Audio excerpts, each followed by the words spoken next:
विमल बहुत परेशान था। उसे समझ में नहीं आ रहा था कि वो इस परिस्थिति से कैसे निपटे।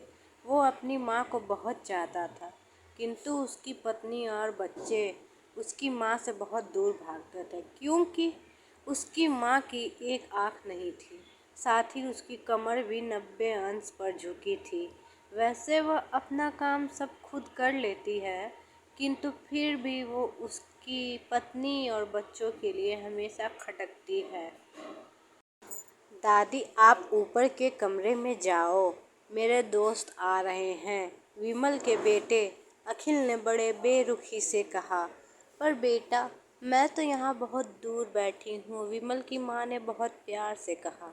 नहीं, आप उनके सामने मत रहो, वह मुझे चिढ़ाते हैं, अखिल ने जोर से डांटते हुए कहा। क्या हुआ अखिल, क्यों चिल्ला रहे हो? विमल की पत्नी कामिनी ने किचन से आवाज़ लगाई। देखो ना माँ, ये दादी यहीं ड्राइंग रूम में बैठी हैं और मेरे दोस्त आ रहे हैं, अखिल ने शिकायत भरे लहजे में कहा। माँ जी, आप ऊपर चली जाओ, क्यों हम लोगों को लजवाती हो? कामिनी ने बेटे का पक्ष लेते हुए कहा। बेचारी सरस्वती चुपचाप उठकर जीने के सहारे ऊपर जाने लगी। कमर झुकी होने के कारण उन्हें ऊपर चढ़ने में बहुत परेशानी हो रही थी, किंतु वह पूरी ताकत से ऊपर के एक अकेले कोने वाले कमरे में जाकर बैठ गई। विमल बाजू के कमरे से सब सुन रहा था। उसे कष्ट हो रहा था कि उसकी माँ को अपमानित होना पड़ रहा है, किंतु वो असहाय था। अगर वो कुछ कहता है तो पत्नी और बच्चे उसका विरोध करने लगते हैं। दूसरे उनके तर्क भी सही लगते हैं, चूँकि वो एक प्रशासनिक अधिकारी था। उसका सामाजिक स्तर बहुत ऊंचा था। उसकी ससुराल भी एक उच्च घराने में थी, अतः वह चुपचाप इस तरह हर दिन अपनी माँ को अपमानित होते देखता रहता था। रात को विमल की पत्नी ने कहा, देखो जी, अब कुछ करो। कल कलेक्टर साहब की पत्नी आई थी। माँ जी अपनी देसी धुन धारा में उनसे मिली। मुझे बहुत शर्म आ रही थी, बताते हुए कि ये मेरी सास हैं। मैंने कह दिया कि दूर की रिश्तेदार हैं, इलाज कराने आई हैं। विमल को रोना आ गया, किंतु फिर भी वह चुप रहा। उसे समझ में नहीं आ रहा था कि वो क्या करे। अपने बेटे की मन स्थिति को सरस्वती अच्छी तरह से जानती थी और बेटे को कोई कष्ट न हो, इसलिए वो हर बात को चुपचाप सह लेती थी। विमल बहुत उदास रहने लगा। एक तरफ परिवार और सामाजिक स्तर पर जीने की प्रतिबद्धता थी, तो दूसरी ओर माँ। आखिर माँ से अपने बेटे की यह हालत नहीं देखी गई। एक दिन उसने अपने बेटे से कहा, विमल, बहुत दिन हो गए हैं, मैं अपने गांव जाना चाहती हूँ, मुझे वहाँ पहुँचा दो, मेरा यहाँ मन नहीं लग रहा। किंतु माँ, वहाँ तो कोई नहीं है, तुम्हारी देखभाल कौन करेगा? विमल ने आश्चर्य से पूछा। अरे, सब गांव वाले तो हैं, और वो तुम्हारे मामा जी तो उसी गांव में रहते हैं, और फिर हम सारी व्यवस्थाएं कराएंगे ना। कामिनी को तो जैसे मन की मुराद मिल गई हो। हाँ बेटा, बहू सही कह रही है, सरस्वती ने लंबी सांस लेते हुए कहा।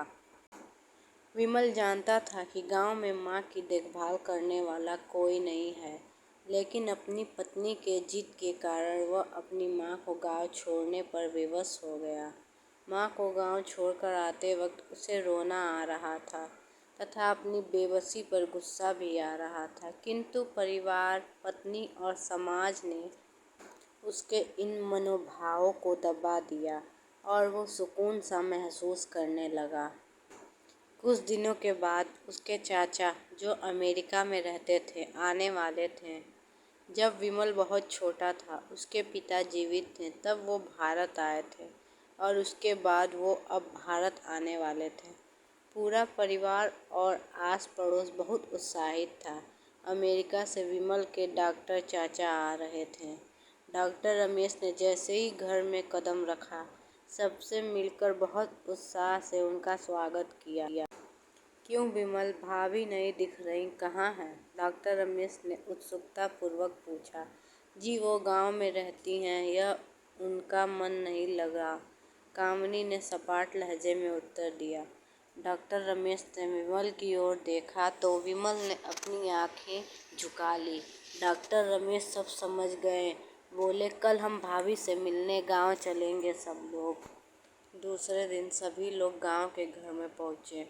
देखा कि सरस्वती को बहुत तेज बुखार है और वो पलंग पर असहाय पड़ी है। डॉक्टर रमेश दौड़कर सरस्वती के पास गए, उनके पैर छूकर रोने लगे।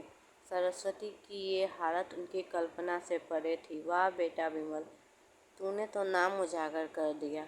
अपनी माँ की ये हालत देखकर तुझे तो शर्म भी नहीं आ रही होगी। डॉक्टर रमेश ने विमल को लगभग डांटते हुए कहा।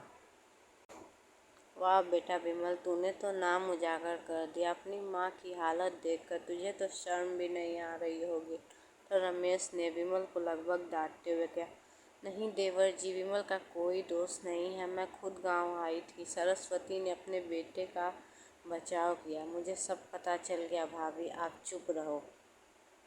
क्यों बहू, तुम्हें अपनी सास की कुरूपता पसंद नहीं है? समाज में तुम्हें नीचा देखना पड़ता है ना? डॉक्टर रमेश ने कामिनी की ओर व्यंग्य से देखा। कामिनी जो निरुत्तर होकर विमल को देखने लगी। आज तुम जिस सामाजिक स्तर पर हो वो इन्हीं के संघर्षों की देन है। और बेटा विमल, तुम्हें शायद मालूम न हो कि बचपन में जब तुम 1 साल के थे तब छत से नीचे गिरने के कारण तुम्हारी एक आँख फूट गई थी और तुम्हारी रीढ़ की हड्डी में भी समस्या थी। तब तुम्हारी इस कुरूप माँ ने अपनी एक आँख और अपना बोन मैरो तुम्हें देकर इतना सुंदर स्वरूप दिया था। कामिनी बेटा, इतने सालों तक संघर्ष करके बेटे को प्रशासनिक अधिकारी बनाने वाली इस संघर्षशील औरत की तुम लोगों ने यह दशा कर दी। तुम्हें ईश्वर कभी माफ़ नहीं करेगा। डॉक्टर रमेश की आंखों से अश्रु जलधारा बह रही थी। अब भाभी, आप मेरे साथ अमेरिका जाएंगी, यहाँ इन स्वार्थी लोगों के बीच नहीं रहेंगी। डॉक्टर रमेश ने सरस्वती से कहा। विमल को तो काटो तो खून नहीं था। डॉक्टर रमेश जो उसके चाचा थे, उन्होंने जो राज बताया उसके बाद तो विमल को यही लग रहा था कि उससे ज़्यादा पापी इंसान इस दुनिया में कोई और है ही नहीं।